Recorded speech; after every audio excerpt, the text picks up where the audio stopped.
Dark Prometheus here, guys. We're looking at week 16. We just had an abysmal game against the, what was the 3 and, well, 3 and 8 Vikings that beat us just horribly, beat our ass. So we're 8 and 6. We're going to Tampa Bay to face the 6 and 8 Tampa Bay Buccaneers with Lovie Smith over there. We did have an injury. Cutler went out with just a game, taken out as a game precaution. He was ruled doubtful and later out for that game. So we brought in Jimmy Clausen. Jimmy Clausen just wasn't getting it done. We were already down 24 points or so, if not more. So we put in David Fales. And David Fales, if I can get the right menu up, has a shoulder tear. Remember, this is the same injury that Jay Cutler had. Week 16, he is technically our third quarterback on the roster. And so we are going to put him, unfortunately, on the IR for the rest of the season. We do have Christian Jones here that if we make the playoffs, we want Christian Jones to come back. So in the spirit of needing another quarterback, because we just keep on going through them like it's candy, we do have Johnny Manziel here.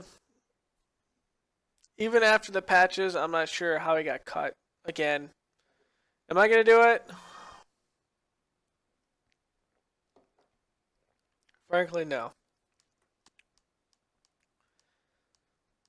Josh Johnson. Josh McCown is on here. Trent Edwards. RJ Archer.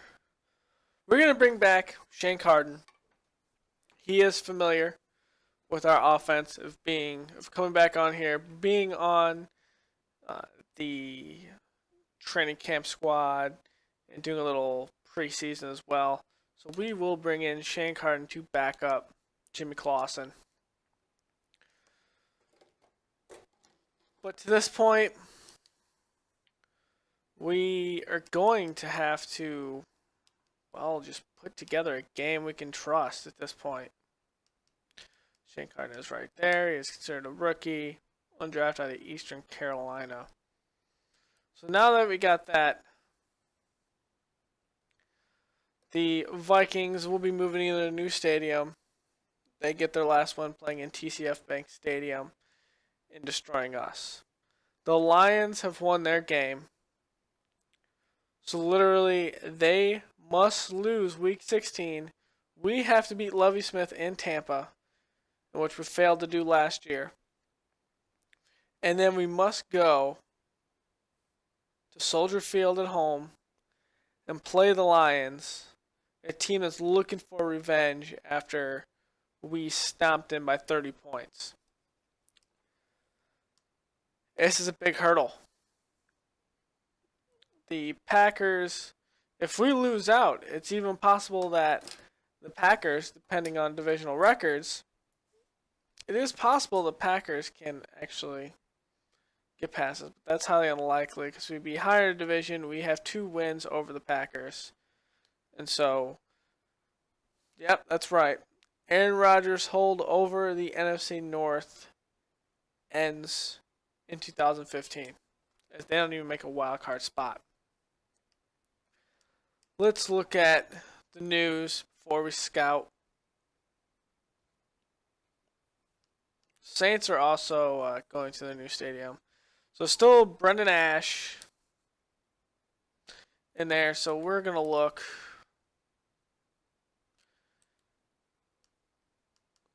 Oh, and I forgot to say this. This is a bug right here. For some reason, sometimes you get it, sometimes you don't. And I'll show you what the bug is. It's not game breaking by any means. But these will always be stuck in a negotiating position. At the end of the season, in your negotiating period where you re-sign your players, they will actually then choose to either sign or reject your contract permanently. Sometimes you get this glitch where they're in a permanent negotiating status till the end of this season.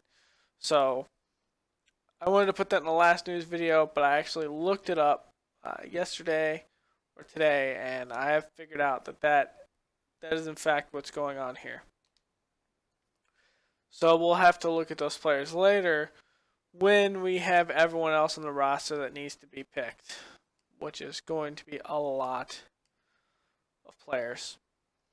One thing we might do is we're looking at Fabeluge, putting him at right tackle, seeing what happens. Kyle Long might shift back into the middle just so I don't have to. So DeCoos ends up being a backup on the line, or maybe DeCoos even pulls over to the right guard or right tackle position.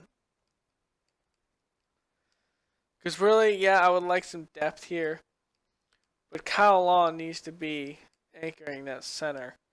And right now we're going with a pretty subpar right guard area right now as a starter. So, out of that last game, just horrible. We're going to look at the stats, the weekly awards. Week 15, Teddy Bridgewater against us, 21-26, 400 yards passing, 3 passing touchdowns.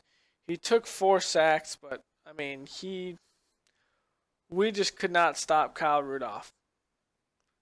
Kyle Rudolph had like 150, 200 yards receiving, 2 touchdowns, maybe even 3. It was just horrible. Over to AFC, LaShawn McCoy, 25 carries, $119, 1 rushing touchdown. Did have a receiving touchdown off his 1 reception. Over on the defenses, you have Brooks Reed over in Atlanta, 7 tackles, 1 sack, 1 interception, and took that interception to the house. And then over in the AFC, that's Derek Johnson, I believe, 10 tackles, 3 interceptions. Wow, I wonder who the Chiefs played for those 3 interceptions. Maybe the Raiders? So we're going to have to do this. Matt Forte has had 1,200 yards rushing. He's 5th in the NFL, but he just doesn't have that many touchdowns.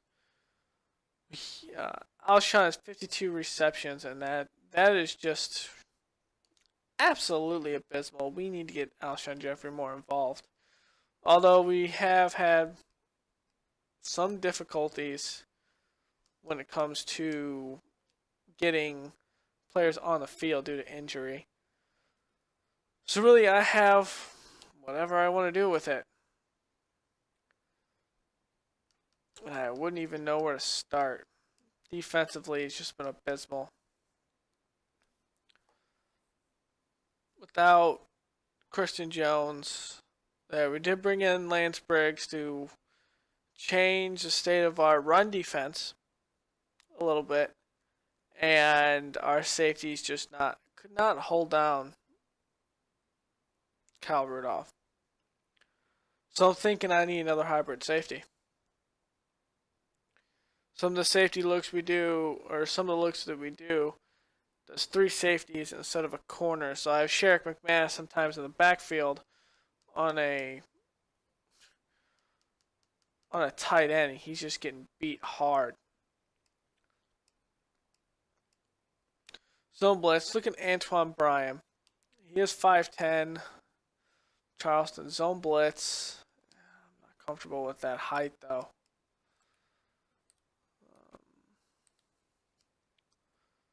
Let's see. Look at Merrill Vincent on USC. That height, 5'10", still worries me. The fact that he's a zone guy kind of is intriguing.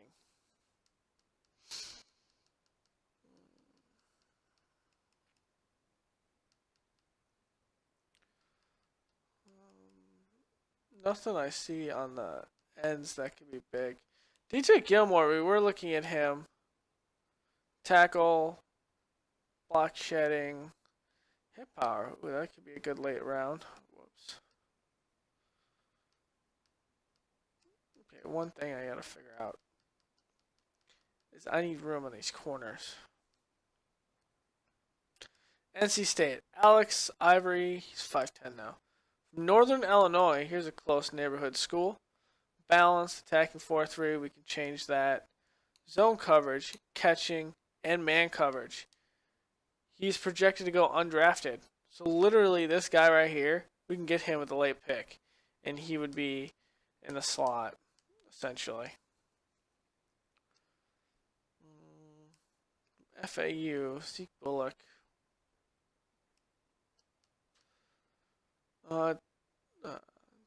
Dimitri Roberts. Or Dimitri Roberts. Looks like he would be an outside guy. Run support. 194. Press, zone, man. I can work with that. The G. Gardner. Temple. Trace Harrington, but he's 5'10. Gilbert Francois. Ooh, 6'10", 180. Zone in a Tampa 2. Zone defense, man. Ooh. I could probably transition him to something. Sean Agers. Delaware State. He's the 5'10". Noah Gilbert. Femi Gilbert.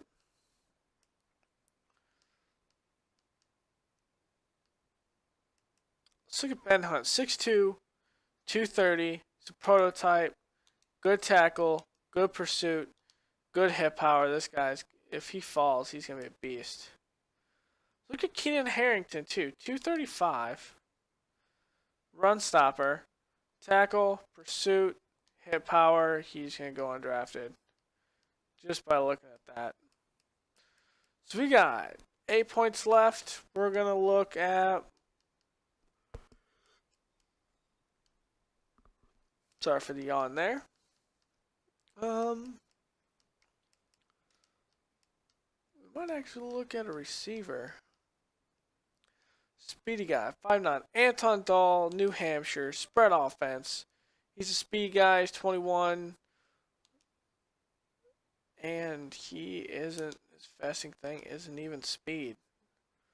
He'll fall a lot. Let's see his combine score to really put things together. But here's our Week 16 news. Thank you all for joining me. We're going to go into Tampa Bay with the determination that if we play right, we go into the playoffs. Or at least we have a playoff hope. At least in the division. And take the division against the Lions in Week 17.